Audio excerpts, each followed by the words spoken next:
बिस्मिल्लाहिर्रहमानिर्रहीम। अस्सलाम वालेकुम नादरीन, आप यूट्यूब चैनल देख रहे हैं, मैं इमरान खान हूँ। नादरीन, रोज़ाना हमें एक नई गवाही मिल जाती है कि जो भी पाकिस्तान में हो रहा है इसके पीछे मिलिट्री एस्टेब्लिशमेंट है। और ये जो आईनी तरमीम 26वीं हुई, ये भी मिलिट्री एस्टेब्लिशमेंट ने ज़बरदस्ती गर्दन पे घुटना रख के करवाई। और ये जो अब हो रही है 27वीं आईनी तरमीम, अभी भी जो अंगूठा है वो गले के ऊपर एस्टेब्लिशमेंट का ही है।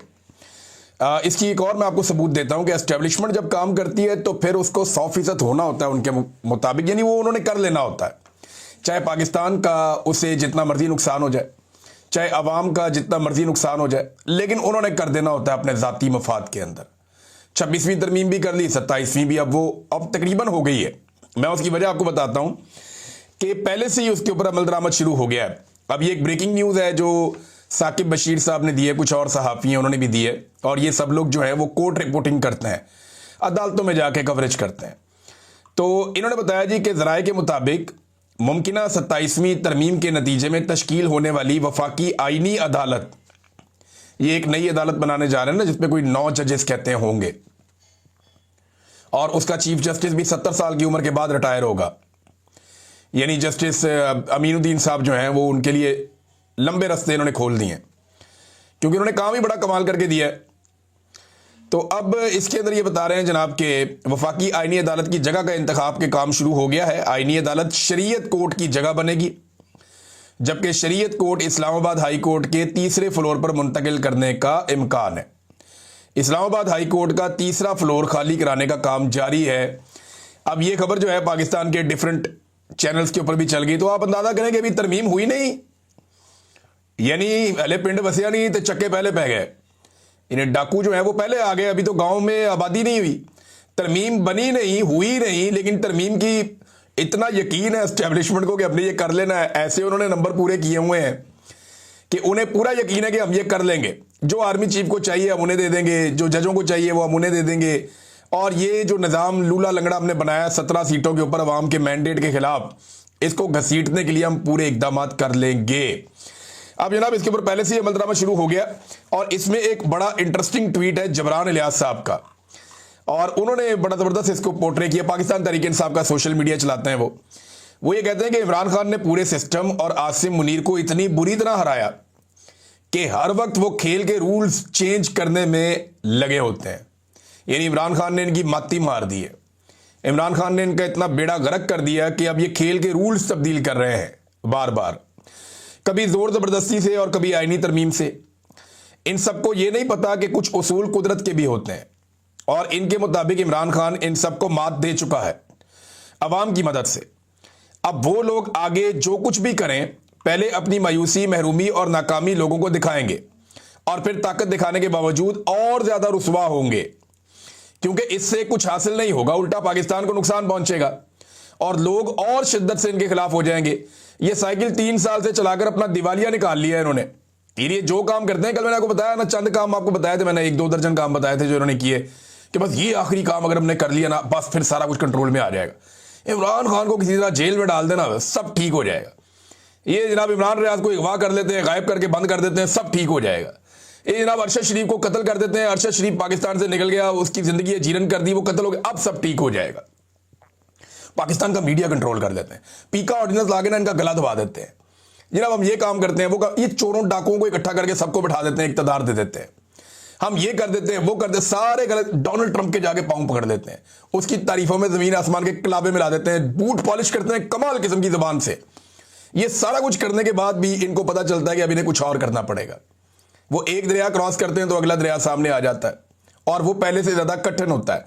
कर लो 27वीं आईनी तरमीम पास, लग पता जाएगा आपको इसके बाद जो चैलेंजेस आपके सामने आएंगे, आपको अंदाजा भी नहीं है, क्योंकि बदनीयती के अंदर से कभी भी बेहतरी नहीं निकल सकती।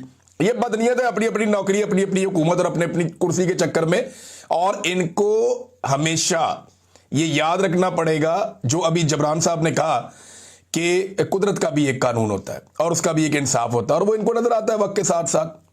तो ये वक्त इस्लाह का है, उन्होंने ये भी कहा, लेकिन ये इस्लाह की किसको पड़ी है? अभी तो सारे के सारे लोग जो पाकिस्तान में है, इक्तदार में खास तौर पे, उन्हें तो कुछ दिखाई ही नहीं दे रहा। आर्मी चीफ की एक्सटेंशन पे सोशल मीडिया में सख्त रद्द-ए-अमल आ रहा है, ये बड़ा सख्त रद्द-ए-अमल है। यानी इससे पहले हमने पाकिस्तानियों को कभी ऐसे नहीं देखा था किसी भी एक्सटेंशन में। जनरल बाजवा की एक्सटेंशन भी पाकिस्तानी नहीं चाहते थे, लेकिन आसिम मुनीर की एक्सटेंशन तो पाकिस्तानी बिल्कुल ही नहीं चाहते। पहले दिन से ही यहाँ पे ट्रेंड चल रहा है सोशल मीडिया पे कि एक्सटेंशन नामंजूर। फिर इमरान खान साहब ने ज़हनी मरीज करार दे दिया। अब ज़हनी मरीज कहने के बाद इमरान खान साहब ने एक नेक्स्ट लेवल पे इस लड़ाई को पहुंचा दिया, और उसके बाद जो बातें आकर बताई सुहेल अफरीदी ने, और अभी सुहेल अफरीदी ने जो बातें बताई हैं ना, ये कुछ भी नहीं है। मैं आपको सच बता रहा हूं, ये मस्जिद में कुत्ते बांधने वाली बात कुछ भी नहीं है। जो ऑपरेशन ज़दा इलाकों में वहां के लोगों के साथ हुआ है और जो वाकयात हैं वो अगर वहां के लोग सुना दें ना, तो पाकिस्तानियों के पंजाब में बैठे हुए और सिंध में बैठे हुए कानों से धुएं निकल आएंगे। हत्ता के पेशावर के लोग नहीं जानते कि ऑपरेशन ज़दा इलाकों में क्या कुछ हुआ और किस तरीके से हुआ। ये बातें अब सुहेल अफरीदी ने बताना सिर्फ शुरू की हैं, और ये नुक्ता आगाज है। मेरे ख्याल में जितनी जल्दी हो इस मामले को समेट लें और अवाम का मैंडेट तस्लीम करें, उससे माफी मांगे कि हमने तेरे साथ ज्यादती की, भाई आप अपना काम करें, हमें हमारा काम करने दें। तो अब रद्देमल पब्लिक का बहुत सख्त आ रहा है और ये आने वाले दिनों में बढ़ता चला जाएगा। शहजाद अकबर साहब ने एक खबर दी है, और शहजाद अकबर साहब की जो खबर है वो ये कहती है कि नई तरमीम के तहत फील्ड मार्शल तमाम अफवाज बरी नेवी एयरफोर्स के सरबराह होंगे। अच्छा, इसमें मैं एक चीज़ और बताऊं कि अख्तर औसाफ साहब ने जो तजवीज़ दी थी उसमें यह कहा था कि तमाम फोर्सेस के, अब ये फोर्सेस क्या सिविलियन फोर्सेस के भी सरबराह होंगे, ये सवाल तब से अब तक मेरे ज़हन में है, लेकिन फ़िलहाल ये कि तमाम अफवाज के सरबराह होंगे। इनका ये ओहदा आईनी होगा, यानी वो पहले की तरह सरकारी मुलाजिम नहीं होंगे, सरकारी मुलाजिम नहीं होगा आर्मी चीफ, आईनी ओहदा बन जाएगा, जैसे सदर का ओहदा है, वज़ीर आज़म का ओहदा है। वज़ीर आज़म और चीफ जस्टिस इनके कंट्रोल में होगा। ये ओहदा 5 साल का होगा। यूं आसिम मुनीर ओहदे की मियाद 2025 से शुरू होगी, और इस ओहदे में एक्सटेंशन की ऑप्शन भी मौजूद होगी, यानी वो चाहे तो 2030 में एक्सटेंशन लेके 2035 तक रह सकता है इस ओहदे के ऊपर। तो जनाब ये इस तरह से शहजाद अकबर साहब ने इसकी एक मंजरकुशी की है। नाज़रीन, एक बड़ी इंटरेस्टिंग बात मैं आपको बताता हूं कि अभी तक किसी के पास भी 27वीं आईनी तरमीम का कोई मुसव्वदा नहीं है। अंदाजा कीजिए आप, ये जो 27वीं आईनी तरमीम है ना, इसका कोई भी मुसव्वदा अभी तक किसी के पास भी नहीं है।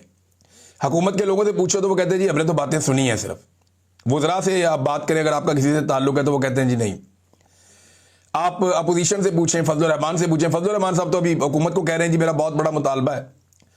मुतालबा ये है कि जो आईनी तरमीम है जो आप पास करवाना चाहते हैं उसका मुसव्वदा मेरे सामने ले आए, ला के ज़रा मुझे पढ़ा दें और असली मुसव्वदा हमें दे दें।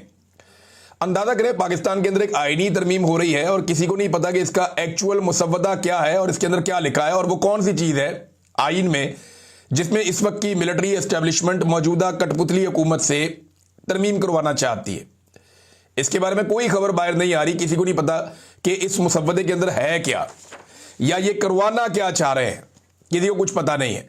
लेकिन पाकिस्तान के अंदर ना मैंने लोगों का किबला बदलते हुए देखा है। ये नजम सेठी साहब हो गए, बहुत सारे और सहाफ़ी हो गए, ये दिन रात इमरान खान साहब के दौर के अंदर जमहूरियत के राग अलापते थे।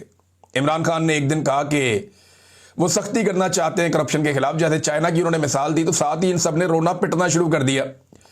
इन्होंने ऊंची ऊंची मुर्गों की तरह अदाने देना शुरू कर दी, रोना शुरू कर दिया कि जनाब नहीं, ये तो इमरान खान मुल्क में डिक्टेटरशिप लेकर आना चाहता है, ये तो जमहूरियत का कत्ल करना चाहता है।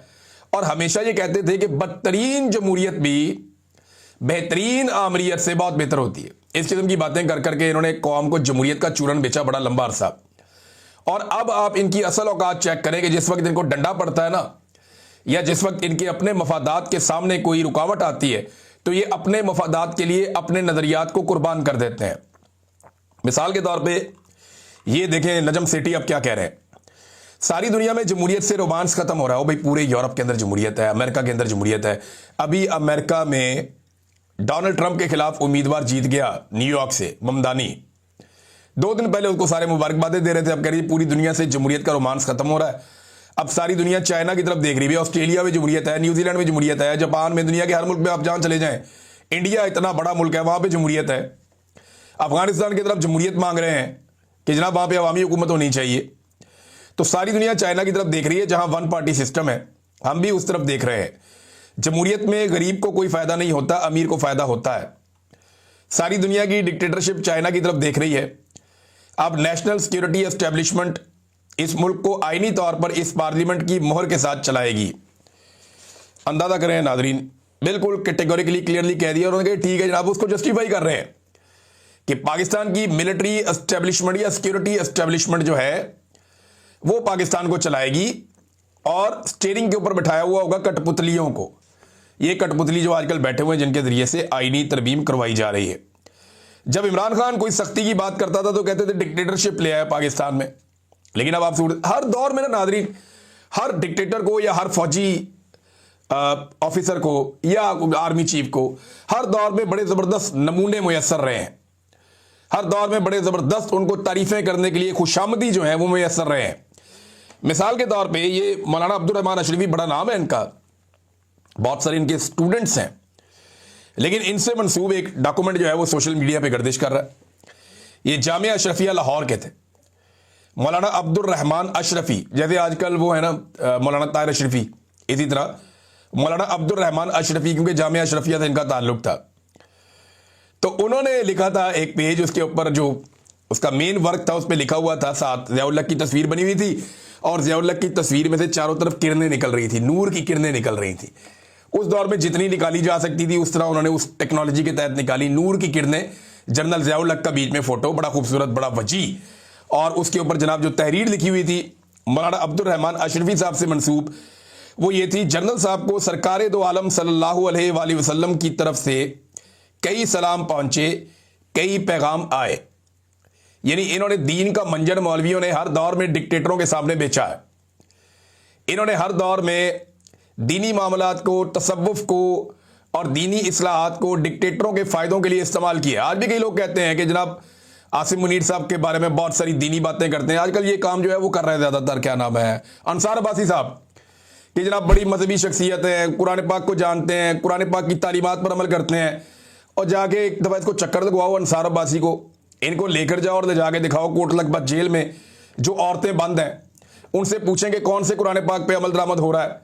इनको लेकर जाओ मार्ग बलोच से और उनके जो साथी गिरफ्तार किए गए हैं गैर कानूनी तौर पर, जरा उनसे मुलाकात करवाएं। फिर इनको लेकर जाएं तहरीके लब्बैक के उन लोगों के घरों में जिनके बंदे या उनकी लाशें वापस ही नहीं मिल रही, तो उनको पता चले कौन से इस्लामी उसूलों पर अमल दरामद हो रहा है।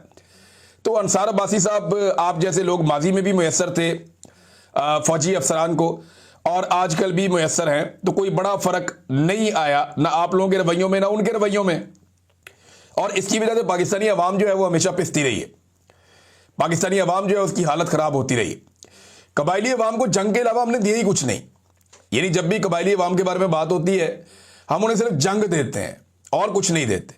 लेकिन अभी क्योंकि कबायली इलाकों से पहला वज़ीर आला आया खैबर पख्तूनख्वा का, सुहेल अफरीदी, उसने एक बड़ा ज़बरदस्त ऐलान किया और ये ऐलान अब तक का सबसे बड़ा पैकेज है जो कबायली इलाकों को मिलेगा। और इसमें इमरान खान साहब के विजन के मुताबिक उन्होंने कहा जी 1000 अरब रुपए का तारीखी मंसूबा हम शुरू करने जा रहे हैं कबायली इलाकों में। वहाँ पे नए स्कूल बनेंगे, कॉलेजेस बनेंगे, टेक्निकल इंस्टीट्यूट बनेंगे, सड़कें, पुल और साफ पानी के मंसूबे बनेंगे, नौजवानों के लिए स्किल डेवलपमेंट और ट्रेनिंग प्रोग्राम्स होंगे, रोज़गार बढ़ेगा, पुलिस रिफॉर्म्स होंगी, जदीद तरबियत होगी और सिक्योरिटी सिस्टम आएगा। भी पुलिस को उन्होंने लेटेस्ट वेपन और गाड़ियाँ और चीज़ें इन्होंने फ्राहम की हैं खैबर पख्तूनख्वा ने। फिर जदीद अस्पताल, क्लिनिक्स और मोबाइल हेल्थ यूनिट्स वहाँ पे कह रहे हैं जी हम लेकर जाएंगे। स्पोर्ट्स कम्प्लेक्स और ग्राउंड्स तामीर किए जाएंगे ताकि खेलों को थोड़ी सी तकवीयत मिले खैबर पख्तूनख्वा में। फिर माशी इस्तेहकाम के लिए कह रहे हैं जी नए कारोबारी मराकज़ और तरक्की के नए मौके हम पैदा करेंगे। ये 1000 अरब रुपया लगाने जा रहे हैं। फिर तवानाई भी बताते हैं जी, transmission line, feeders, solar system और सोलर ग्रिड, ये सारी चीज़ें वो ये कहते हैं जी हम लेकर जा रहे हैं कबायली इलाकों में ताकि कबायली अवाम की जो महरूमियाँ वो दूर हो जाए। अब उनको जंग ही देनी है सिर्फ कि उनकी मादनियात उठानी है, तो वहाँ पे जंग जारी रहे जैसे सूडान में है। सूडान में तो मामला साफ है ना, वहाँ पे जंग इसलिए है कि वहाँ से सोना निकालना है।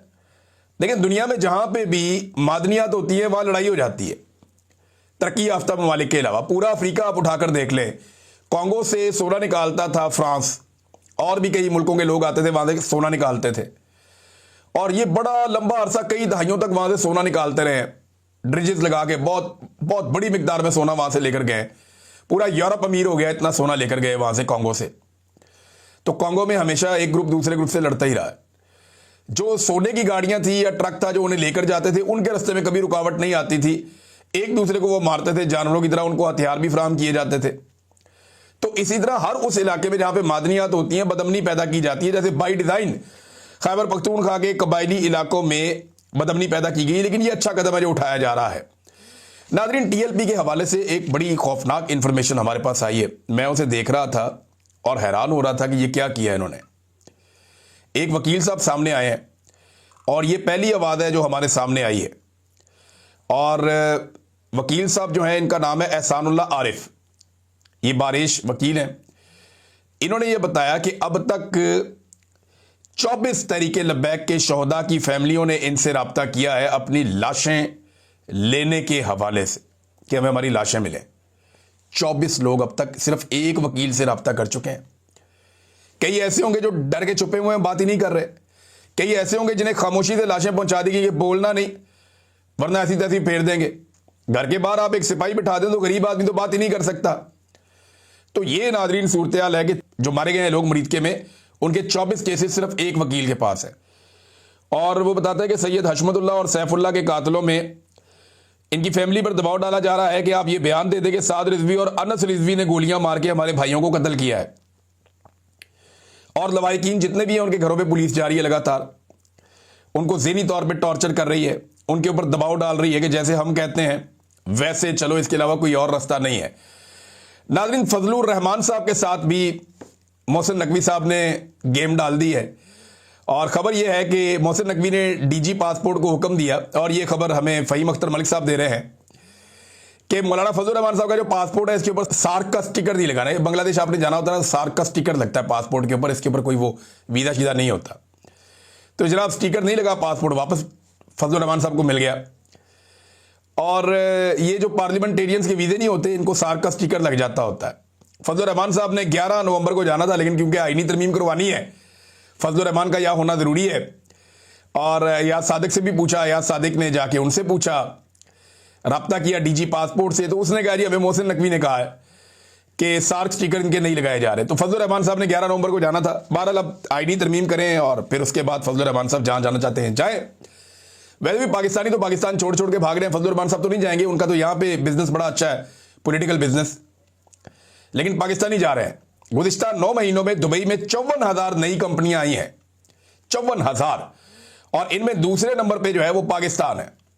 पाकिस्तान की बेशुमार फर्म्स वो दुबई में जाके अपने आप को रजिस्टर कर रही हैं और पाकिस्तान से पैसा निकल कर दुबई में जा रहा है। और ये पाकिस्तान, इसीलिए ये साफ आपको नजर आ जाता है ना क्यों ये आदादोशुमार आ रहे हैं कि 51 साल की पाकिस्तान की कम तरीन सरमायाकारी हुई है। उसका रीजन एक ही है ना, और वो यही है कि पाकिस्तान से लोग पैसा लेकर निकल रहे हैं। तो दुबई में बेशुमार लोग पैसा लेकर जा रहे हैं, सऊदी अरब में लेकर जा रहे हैं, अब यूरोपीय ममालिक में लेकर जा रहे हैं। लोग अपना पैसा निकालकर मुख्तलिफ मुल्कों में जाके इन्वेस्ट कर रहे हैं कि पाकिस्तान के अंदर काम करना मुमकिन नहीं रहा। नाज़रीन, साहबजादा हामिद रजा साहब गिरफ्तारी देने आ रहे थे और उन्हें गिरफ्तार कर लिया गया और दहशतगर्दी की अदालत में उन्हें पेश किया गया। फैसलाबाद जेल उन्हें मुंतकिल कर दिया गया। साहबजादा हामिद रजा साहब ने भी इमरान खान साहब से वफादारी निभाई है। हालांकि पाकिस्तान तहरीक इंसाफ के नहीं है, सुन्नी इत्तेहाद काउंसिल उनकी अपनी जमात है, लेकिन उनकी बहनों पे, रिश्तेदारों पे, सब पे मुकदमात हुए, सबकी ज़िंदगी तंग कर दी गई, उनकी फैमिली को बहुत परेशान किया गया। लंबे अरसे से वो इमरान खान साहब से वफादारी निभा रहे हैं, ताल्लुक़ निभा रहे हैं। हालांकि साहबजादा हामिद रजा वो शख्सियत हैं जिनके एस्टेब्लिशमेंट के साथ कभी भी बुरे ताल्लुकात नहीं रहे थे, लेकिन उन्होंने अपने ताल्लुकात बहुत बिगाड़े एस्टेब्लिशमेंट से, इस नज़रिए के ऊपर कि इमरान खान जो बात कर रहे हैं वो ठीक कर रहे हैं। और तब से लेकर अब तक वो भुगत ही रहे हैं। और अब उन्होंने गिरफ्तारी दे दी है या उन्हें गिरफ्तार कर लिया गया है पंजाब पुलिस की जानिब से।